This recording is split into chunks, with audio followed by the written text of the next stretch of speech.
Hari ini dia quartet 4x400 meter untuk final. Dengan yang pertama diperkenalkan adalah Terengganu dengan mereka akan diwakili oleh Nurin Aira selaku pelari pertama, Farisha Ardiana Ardi, Wan Nur Afrina dan juga Aliana Jiha yang baru sebentar tadi mendapatkan pingat gangsa dalam acara 200 meter.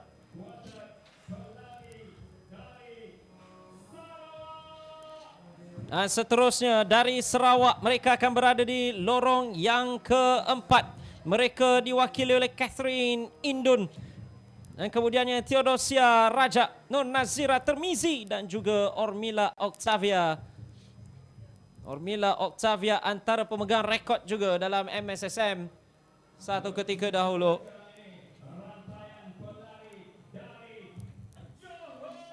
Dari rangkaian untuk Johor pula diwakili oleh Lashinya Loganathan, Rosnani Muhammad, Angjia Huan dan juga Normalisha.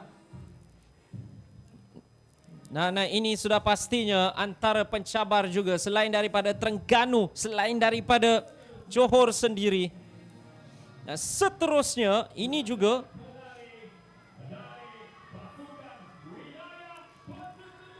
wilayah persekutuan. Mereka diwakili oleh Rose Aisyah, Syarafana Azli yang juga mendapatkan pingat sebentar tadi, Nurin Imanina dan juga Shanjana selaku pelari terakhir. Ini akan menjadi satu quartet yang juga boleh memberikan cabaran sengit.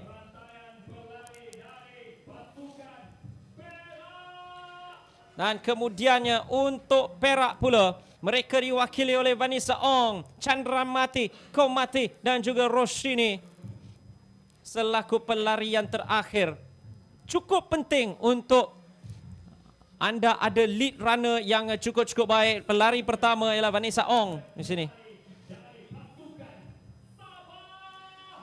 Sumandak Sabah dengan mempertaruhkan Nia Jovic selaku lead runner dengan Priscilla Grace, Adela Dania dan juga Valdame selaku pelari yang terakhir.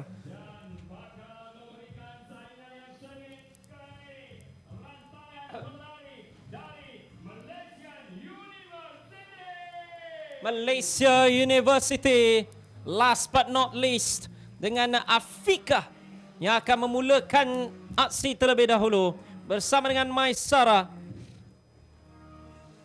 Dan kemudiannya Chelsea akan menjadi yang terakhir. 1 Terengganu, 2 Johor, Malaysia University yang kelima. Itu akan menjadi tumpuannya. Jadi 400 meter yang pertama terus saja dimulakan.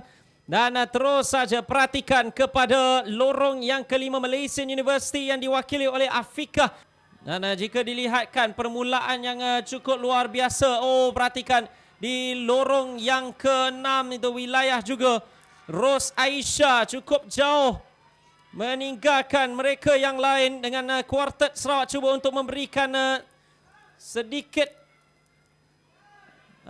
cabaran kepadanya dan penyerahan baton yang cukup mudah memberikannya kepada Syarafana.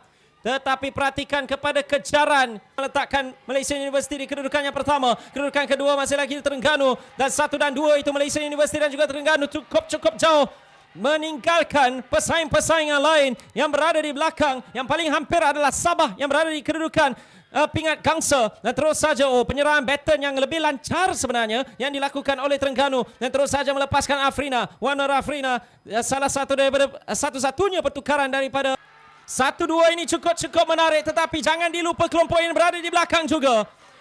Penyerahan baton untuk yang terakhir. Terengganu akan cuba untuk mengekalkan kedudukan di tempat yang pertama. Terus saja kepada Aliana Jiha. Aliana Jiha yang merupakan pelari pertama dalam kuarter 4x400 meter pada tahun lalu di MSSM. Dan perhatikan dari belakang. Ada kejaran yang cuba dilakukan oleh Chelsea. Aliana Jiha meminta Chelsea untuk Terengganu. Terengganu cuba mendapatkan minyak emas 4x400 meter. Itu dilakukan oleh Aliana Jiha untuk Terengganu mengekalkan dominasi mereka dalam acara 4x400. memintas Chelsea dalam 100 meter yang terakhir. Dan itu yang dilakukan untuk Terengganu merangkul pinggan emas.